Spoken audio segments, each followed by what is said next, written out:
بسم اللہ الرحمن الرحیم۔ شروع اللہ کے نام سے جو سب پر مہربان ہے، بہت مہربان ہے۔ یا ایھا الذین آمنوا استعینوا بالصبر والصلاة ان اللہ مع الصابرین۔ اے ایمان والو، صبر اور نماز سے مدد حاصل کرو، بے شک اللہ صبر کرنے والوں کے ساتھ ہے۔ اس صورت کی آیت نمبر 40 سے بنی اسرائیل سے متعلق جو سلسلہ کرام شروع ہوا تھا وہ پورا ہو گیا، اور آخر میں مسلمانوں کو ہدایت کر دی کہ وہ فضول بحثوں میں الجھنے کی بجائے اپنے دین پر زیادہ سے زیادہ عمل کرنے کی طرف متوجہ ہوں۔ چنانچہ اب مختلف اسلامی عقائد اور احکام کا بیان شروع ہو رہا ہے۔ اس بیان کا آغاز صبر کی تاکید سے ہوا ہے، کیونکہ یہ دور وہ ہے جس میں مسلمانوں کو اپنے دین پر عمل اور اس کی تبلیغ میں دشمنوں کی طرف سے طرح طرح کی رکاوٹیں پیش آ رہی تھیں۔ اسی زمانے میں جنگوں کا سلسلہ بھی جاری تھا اور بہت سی سختیاں برداشت کرنی پڑ رہی تھیں۔ جنگوں میں اپنے عزیز رشتہ دار اور دوست شہید بھی ہو رہے تھے یا ہونے والے تھے، لہٰذا اب مسلمانوں کو تلقین کی جا رہی ہے کہ دین حق کے راستے میں یہ آزمائشیں تو پیش آنی ہیں۔ ایک مومن کا کام یہ ہے کہ وہ اللہ تعالیٰ کی مشیت پر راضی رہ کر صبر کا مظاہرہ کرے۔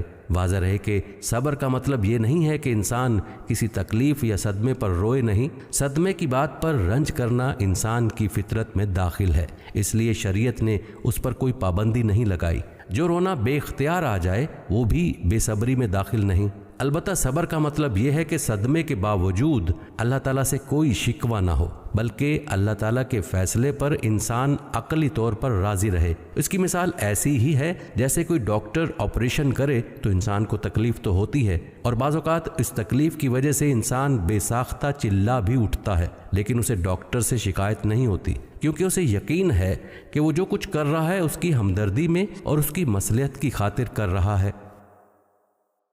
وَلَا تَقُولُوا لِمَن يُقْتَلُ فِي سَبِيلِ اللَّهِ أَمْوَاتٌ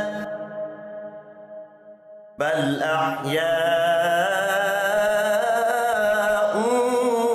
وَلَكِن لَّا تَشْعُرُونَ۔ اور جو لوگ اللہ کے راستے میں قتل ہوں ان کو مردہ نہ کہو، دراصل وہ زندہ ہیں مگر تم کو ان کی زندگی کا احساس نہیں ہوتا۔ وَلَنَبْلُوَنَّكُم بِشَيْءٍ مِّنَ الْخَوْفِ وَالْجُوعِ وَنَقْصٍ مِّنَ الْأَمْوَالِ وَالْأَنفُسِ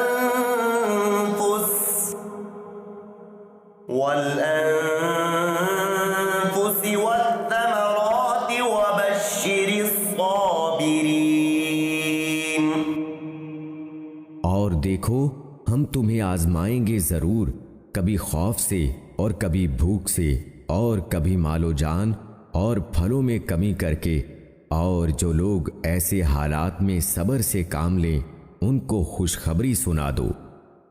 الذین اذا اصابتهم مصیبۃ قالوا إنا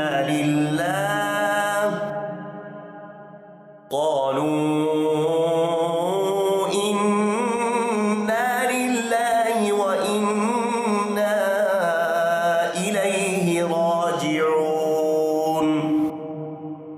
یہ وہ لوگ ہیں جب ان کو کوئی مصیبت پہنچتی ہے تو یہ کہتے ہیں کہ ہم سب اللہ ہی کے ہیں اور ہم کو اللہ ہی کی طرف لوٹ کر جانا ہے۔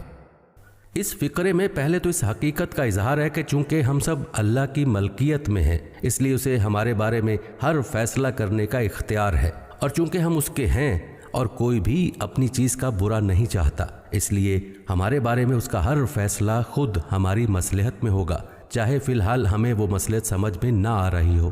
دوسری طرف اس حقیقت کا اظہار ہے کہ ایک دن ہمیں بھی اللہ تعالیٰ کے پاس اسی جگہ جانا ہے جہاں ہمارا کوئی عزیز یا دوست گیا ہے، لہٰذا یہ جدائی عارضی ہے، ہمیشہ کے لیے نہیں ہے، اور جب ہم اس کے پاس لوٹ کر جائیں گے تو ہمیں اس صدمے یا تکلیف پر انشاءاللہ ثواب بھی ملنا ہے۔ جب یہ اعتقاد دل میں ہو تو اسی کا نام صبر ہے، خواہ اس کے ساتھ ساتھ بے اختیار آنسو بھی نکل رہے ہوں۔ أولئك عليهم صلوات من ربهم ورحمة وأولئك هم المهتدون۔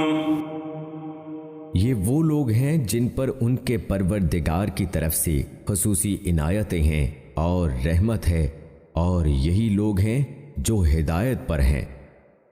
إن الصفا والمروة من شعائر الله فمن حج البيت أو اعتمر فلا جناح عليه أن يطوف بهما ومن تطوع خيرا فإن الله شاكر عليم۔ بے شک صفا اور مروہ اللہ کی نشانیوں میں سے ہیں، لہٰذا جو شخص بھی بیت اللہ کا حج کرے یا عمرہ کرے تو اس کے لیے اس بات میں کوئی گناہ نہیں ہے کہ وہ ان کے درمیان چکر لگائے، اور جو شخص خوشی سے کوئی بھلائی کا کام کرے تو اللہ یقیناً قدردان اور جاننے والا ہے۔ صفا اور مروہ مکہ مکرمہ میں دو پہاڑیاں ہیں۔ جب حضرت ابراہیم علیہ السلام اپنی اہلیہ حضرت ہاجرہ رضی اللہ تعالیٰ عنہ کو اپنے دودھ پیتے صاحبزادے اسماعیل علیہ السلام کے ساتھ چھوڑ کر گئے تو حضرت ہاجرہ رضی اللہ تعالیٰ عنہ پانی کی تلاش میں ان پہاڑیوں کے درمیان دوڑی تھیں۔ حج اور عمرے میں اللہ تعالیٰ نے ان کے درمیان سعی کرنا واجب قرار دیا ہے۔ اگرچہ سعی واجب ہے مگر یہاں کوئی گناہ نہیں کہ الفاظ اس لیے استعمال فرمائے گئے ہیں کہ زمانہ جاہلیت میں یہاں دو بت رکھ دیے گئے تھے جو اگرچہ بعد میں ہٹا لیے گئے، مگر بعض صحابہ کو یہ شک ہوا کہ شاید ان پہاڑیوں کے درمیان دوڑنا جاہلیت کی نشانی ہونے کی وجہ سے گناہ ہو۔ آیت نے یہ شک دور کر دیا۔ إن الذين يكتمون ما أنزلنا من البينات والهدى من بعد ما بيناه للناس في الكتاب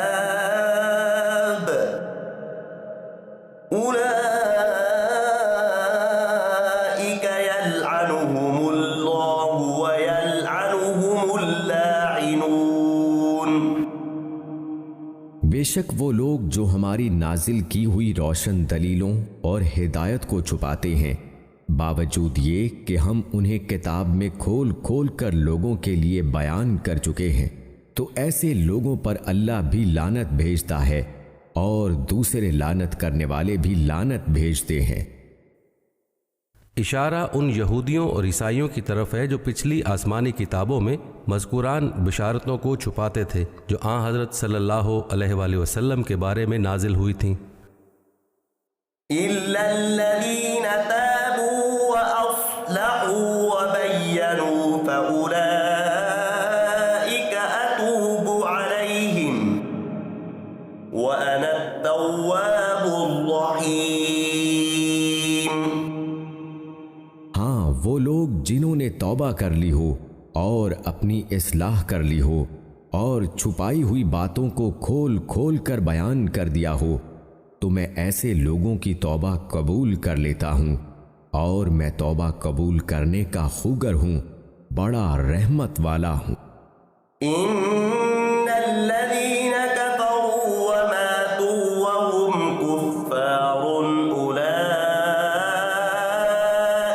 عليهم لعنة الله والملائكة والناس أجمعين۔ 'إن الذين كفروا وماتوا وهم كفار أولئك عليهم لعنة الله والملائكة والناس أجمعين'۔ 'إن الذين كفروا وماتوا وهم كفار أولئك عليهم لعنة الله والملائكة والناس أجمعين۔ 'إن الذين كفروا وماتوا وهم كفار أولئك عليهم لعنة الله والملائكة والناس أجمعين'۔ بے شک وہ لوگ جنہوں نے کفر اختیار کیا اور کافر ہونے کی حالت ہی میں مرے، ان پر اللہ کی اور فرشتوں کی اور سارے انسانوں کی لعنت ہے۔ خالدین فیہا لا یخفف عنہم العذاب ولا هم ینظرون۔ وہ ہمیشہ اسی پھٹکار میں رہیں گے، نہ ان پر سے عذاب کو ہلکا کیا جائے گا اور نہ ان کو مہلت دی جائے گی۔ وَإِلَٰهُكُمْ إِلَٰهٌ وَاحِدٌ لَا إِلَٰهَ إِلَّا هُوَ الرَّحْمَٰنُ الرَّحِيمُ۔ تمہارا خدا ایک ہی خدا ہے، اس کے سوا کوئی خدا نہیں، جو سب پر مہربان، بہت مہربان ہے۔